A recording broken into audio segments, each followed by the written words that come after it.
Bahor yangilanish, yasharish fasli. Bu yil Navruz yurtimizga tamomila yangicha bir shukuh va tantana bilan kirib kelmoqda. Bugungi kunda jamiyatimizda bo'layotgan o'zgarishlar, yuksalishlar jarayonida yurtimizda yashayotgan barcha millatlar bilan bir tan va bir jon bo'lib, ulug' ayyom Navruzga peshvoz chiqmoqdamiz. Jumladan O'rta Chirchiq tumani O'rtovul mahallasida tashkil etilgan bayram sayli ham barchaga bahoriy kayfiyat ulashdi.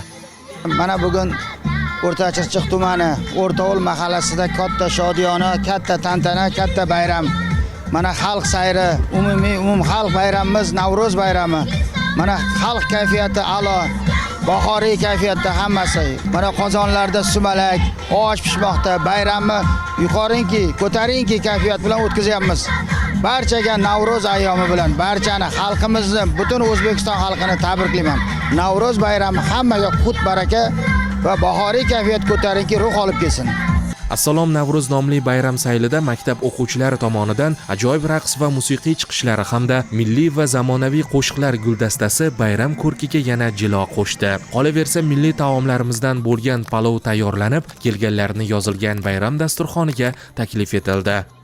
Navruz olam faqatgina bizning maktabimizda emas, balki butun Toshkent viloyatida ko'tarinki ruhda o'tmoqda.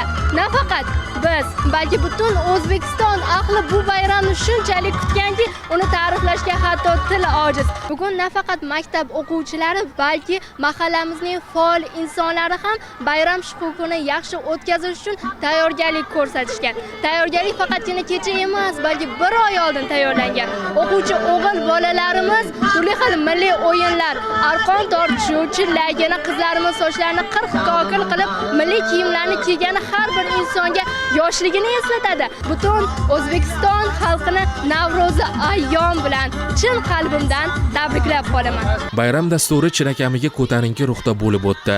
Qizaloqlarning ijro etgan raqslari hamda yig'ilganlarning milliy liboslarda bahor bayramini tarannum etishi haqiqiy ko'klam ayyomining shukuhini berdi. Aziz yurtdoshlar, o'tkazilayotgan bayram sayillarida oila a'zolaringiz, yaqinlaringiz bilan ishtirok eting. Zero tantanalar yurtdoshlarimizning ahilligi, shod va xurramligi bilan yanada fayzlidir.